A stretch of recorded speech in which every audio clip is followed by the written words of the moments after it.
Специальные докладчики ООН выступили с совместным заявлением, в котором осудили насильственное разлучение уйгурских детей с их семьями и предоставление им антиуйгурского образования в школах-интернатах Коммунистической партии Китая. Специальный докладчик по вопросам меньшинств Фернандо Варрен, специальный докладчик по культурным правам Александр Ксантаки и специальный докладчик по вопросам образования Фарида Шахид подписали совместное заявление, осуждающее практику Китая насильственно разлучать уйгурских и других тюркских мусульманских детей с их семьями и отправлять в школы-интернаты, конечной целью которых является уничтожение этнической религиозной идентичности уйгурских детей. Спецдокладчики ООН заявили, что дети стали сиротами искусственно. В докладе говорится, что государственная система школ-интернатов в Восточном Туркестане не обеспечивает образование на родном языке и насильно разлучает детей из уйгурских и других мусульманских меньшинств с их семьями и общинами, что приводит к их принудительной ассимиляции.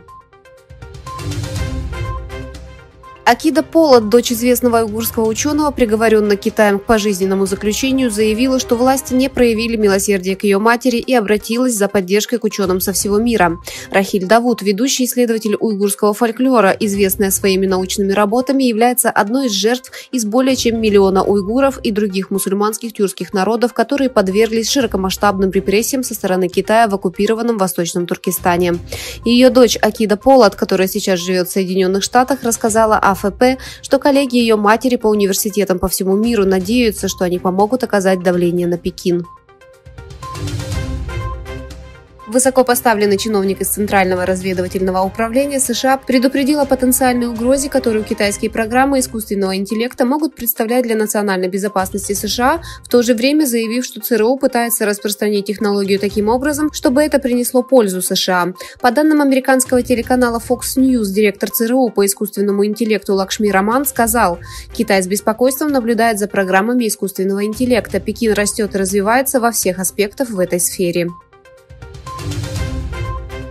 В то время как США и Китай пытаются решить свои проблемные отношения, Белый дом планирует личную встречу президента США Джо Байдена и председателя КНР Си Цзиньпина в Сан-Франциско в следующем месяце. Соответствующая заметка на основании информации от высокопоставленных американских чиновников появилась в Вашингтон-Пост.